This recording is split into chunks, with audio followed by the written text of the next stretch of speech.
এমন একটা chicken recipe যেটা একই সাথে হেলদি, টেস্টি, আবার বানানো হয় বাড়ির সবার জন্য। চিকেনটাতে আমি ক্যাপসিকাম, গাজর, আলু দিয়েছি।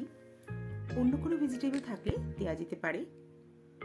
এতে দিয়েছি পেঁয়াজ কুচি, আদা কুচি, রসুন কুচি, কাঁচা লঙ্কা, ধনেপাতার ডাঁটি, টমেটো, নুন, হলুদ, 1 চামচ সর্ষের তেল, গোলমরিচের গুঁড়ো, 1.5 পাতিলেবুর রস দিয়ে খুব ভালো করে মেখে 10 মিনিট রেখে দিয়েছি।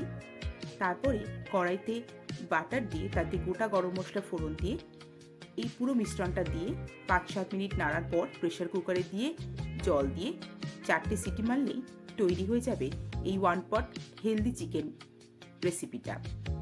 এটা খেতে যতটাই সুস্বাদু হয় ততটাই থাকে এর পুষ্টিগুণ। একবার বানালে বাড়ি 3 বছরের বাচ্চা থেকে 60 বছরের যে কোনো বড় মেম্বার সবাই কিন্তু খুব ভালোবেসে খাবে। বাটারটা দেওয়ার জন্য এর টেস্টটা কিন্তু দ্বিগুণ হয়ে যায়। দারুণ একটা ভেজিটেবল চিকেন তৈরি।